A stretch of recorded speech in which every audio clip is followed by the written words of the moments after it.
दिनांक 18 तारखेला बापूगाव, लाखतपाडा व वांगर्जे येथील आमचे आदिवासी बांधव, आदिवासी कुटुंब साक्षगंधाच्या निमित्ताने आयशर टेम्पोमध्ये बसून जात होते.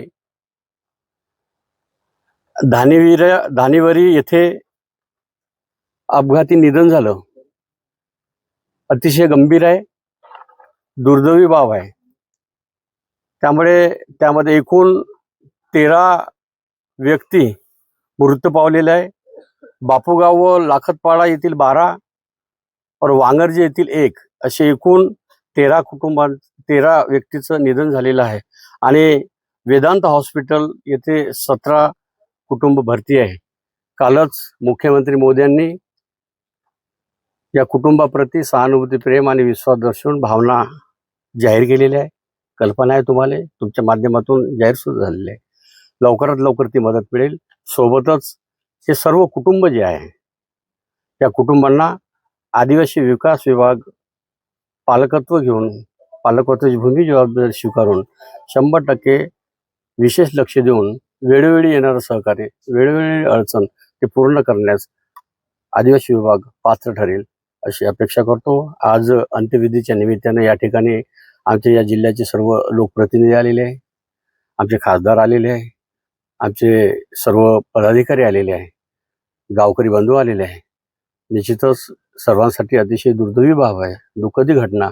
अशी तरी आपल्याला आता सर्वांना सहन करण्याची शक्ती सर्वांनी प्राप्त केलेली आहे. आणि निश्चितच आम्ही हे कधी अशी घटना विसरणार नाही.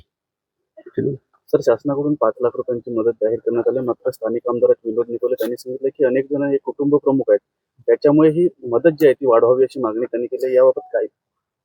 काल मुख्यमंत्री मोदी यांनी तात्काळ दखल आणि नोंद घेऊन घोषणा केली. याची कल्पना तुम्हाला मीडिया लोकांना माहीत आहे. आता या व्यतिरिक्त येणाऱ्या अडचणी आहे. दवाखान्यात भरती असलेल्या सर्व कुटुंबांचा उपचार जो आहे 100% शासनाच्या माध्यमातून करणार आहोत आम्ही. औषध असो, कुठलं ऑपरेशन असो, 100% शासन करेल. आणि या व्यतिरिक्त आमचा समाज आहे आणि त्या समाजाचा आदिवासी विकास विभाग आहे. ज्या ज्या अडचणी येईल वेळोवेळी आम्ही आताच या ठिकाणी येण्याच्या पूर्वी जिल्हाधिकारी, ATC, प्रकल्प अधिकारी आम्ही सर्वजण बसलो आणि या सर्व कुटुंबाबद्दल चर्चा केली. कुटुंबाचा ते सर्वे करेल. काय काय अडचणी असेल त्या अडचणी दूर करण्यासाठी आम्ही पात्र ठरू. परंतु वाऱ्यावर कोणाला सोडल्या जाणार नाही, कारण आमचे बांधव आहे, आदिवासी बांधव आहे आमचे, एवढं सांगतो.